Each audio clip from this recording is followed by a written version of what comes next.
நம்முடைய பிதாவாகிய தேவனாலும் கர்த்தராகிய இயேசு கிறிஸ்துவினாலும் உங்களுக்கு கிருபையும் சமாதானம் உண்டாவதாக.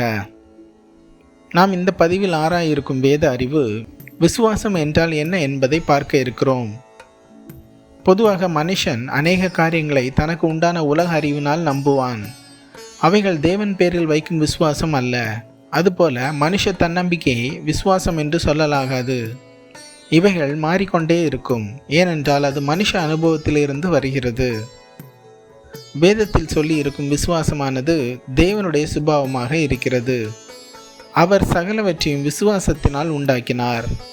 தேவனானவர் தாம் செய்யும் எந்த காரியமும் அது தோன்றும் முன்னே அல்லது தோற்றுவிக்கும் முன்னே அதை அவர் அறிந்திருக்கிறார். இன்னும் சொன்னால் அதன் முடிவையும் அறிந்திருக்கிறார். ஏனென்றால் அவரே சகல அறிவுகளின் தொடக்கமும் முடிவுமாக இருக்கிறார், அல்லது ஆதியும் அந்தமுமாக இருக்கிறார். மாமிசமான மனுஷனுக்கு அப்படி அல்ல. நன்மையில் தீமையும் தீமையில் நன்மையும் தேவன் அவர்களுக்கு எதிரடையாக வைத்திருப்பதால் மனுஷன் வரப்போகும் காரியத்தின் நிச்சயத்தை அறிய மாட்டான். ஆகையால் மனுஷனுக்கு கடுகு விதை அளவு விசுவாசம் கூட கிடையாது. என்னவென்றால் விசுவாசமானது ஆவியின் நம்பகத்தன்மையின் உறுதியும் அல்லது அது ஆவியின் தன்னம்பிக்கையும், மேலும் அது மாமிசம் காணாதவைகளை ஆவிக்குரிய கண்கள் கண்டவைகளின் நிச்சயமாக இருக்கிறது, அல்லது ஆவியின் நிச்சயமாக இருக்கிறது. இந்த விசுவாசம் மனுஷனுக்கு என்னவென்றே தெரியாது. வேதத்தின் விசுவாச அதிகாரமாகிய குறிப்பாக எபிரேயர் 11 மேலும் ரோமர் 10 இதன் தன்மையும் அதை பெற்றவர்களின் ஆவிக்குரிய நோக்கங்களையும் ஆவிகள் அறிவதற்கு எழுதியிருக்கிறது. அல்லது மாமிசமானது மேன்மை பாராட்டாதபடிக்கு அதை மேன்மைப்படுத்தி இருக்கிறது. இந்த விசுவாசத்தை ஒரு மனுஷன் கிறிஸ்துவின் வசனத்தை தாழ்மையுடன் தனக்குள் விவாதம் இல்லாமல் கேட்பதாலோ அல்லது அறிவதாலோ பரிசுத்தாவில் பெற்றுக்கொள்கிறான். இதன் பலன் ஜீவனாகிய கிறிஸ்துவாக இருக்கிறது. இதனால் அந்த மனுஷன் அவரை தனக்குள் உருவாக்குகிறான். மேலும் அந்த மனுஷன் அவரை தேவனும் இரட்சகருமாக இருதயத்தில் விசுவாசித்து இருப்பான்.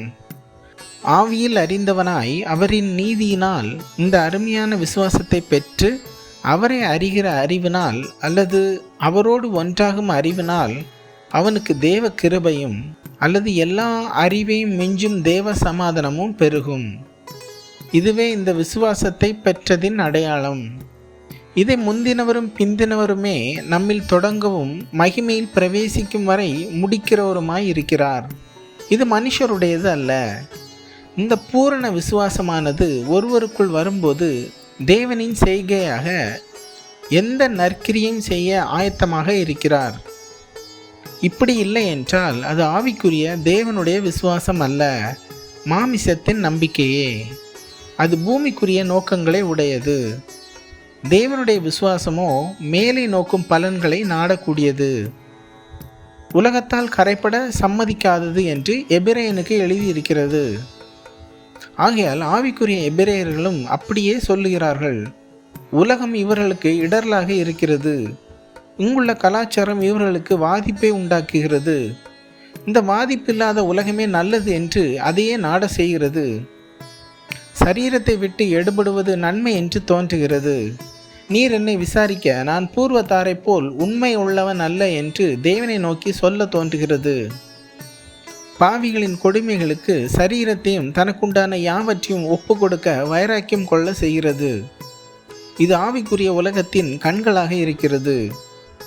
இது சொல்ல செய்யும் அறிக்கைகள் ஆவிக்குரிய மனுஷனின் சத்தமாக இருக்கிறது, அவனுடைய அனுபவமாக இருக்கிறது. இது உன்னதமானது, இது திவ்ய உணர்வாக இருக்கிறது. இதில் செய்யும் காரியங்கள் மாம்சத்தை அறியாமல் செய்யப்படுகிறதாக இருக்கிறது. இது தேவனுடைய சித்தத்தை செய்யவே எத்தனம் செய்கிறது. இது வேத ஒளியாக இருப்போரின் வாயில் இருக்கிறது, அவர்களின் செய்கையில் இருக்கிறது, அவர்களின் கண்களாகவே இருக்கிறது. கடைசியாக இன்னும் சொன்னால் இதுவே வேத சுத்தவான்களின் வாசலாக இருந்தது. கிறிஸ்துவின் விசுவாசம் உங்களுக்கு உண்டாயிருப்பதாக. ஆமேன்.